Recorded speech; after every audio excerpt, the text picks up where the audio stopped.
Magandang araw! Ako si Binibining Michelle Bidig, ang guro nyo sa Pilipino.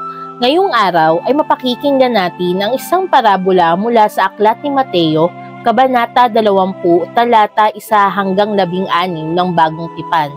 Sa bawat halaman na ng ubas, may nagtataglay ng pangarap at aral na nagbibigay buhay sa puok na ito.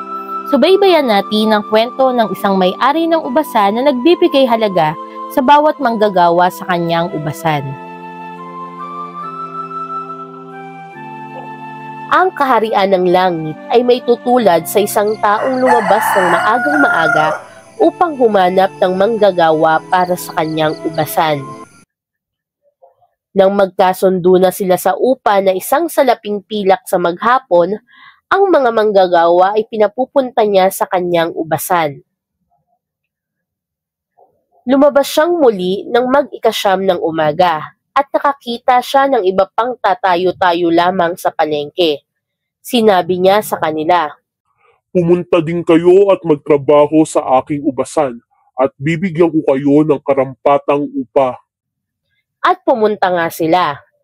Lumabas na naman siya ng mag-12 ng tanghali at ng mag-3 ng hapon at sa ganoon din ang ginawa niya.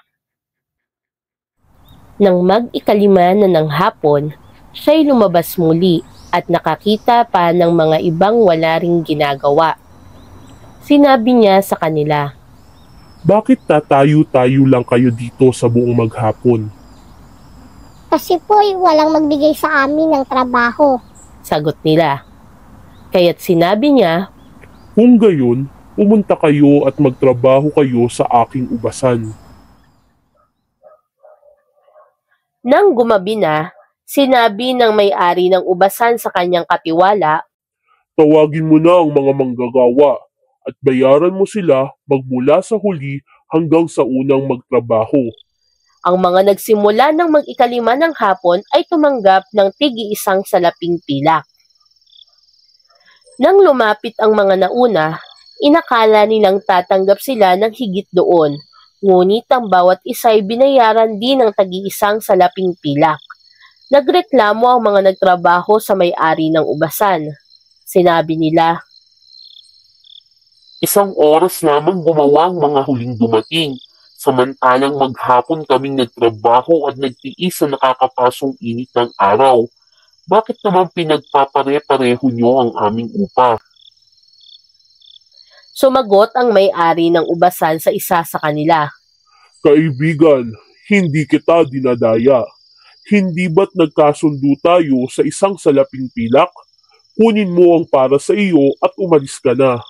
Ano sa iyo kung ibig kong bayaran ang nahuli ng tulad ng ibinayad ko sa iyo? Wala ba akong karapatang gawin sa ari-arian ko ang aking maibigan?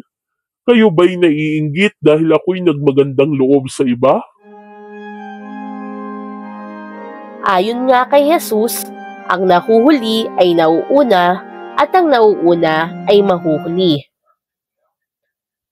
Ang talinghaga tungkol sa may-ari ng ubasan. Mula sa Aklat ni Mateo, Kabanata 20, talata 1 hanggang 16 sa Bagong Tipan.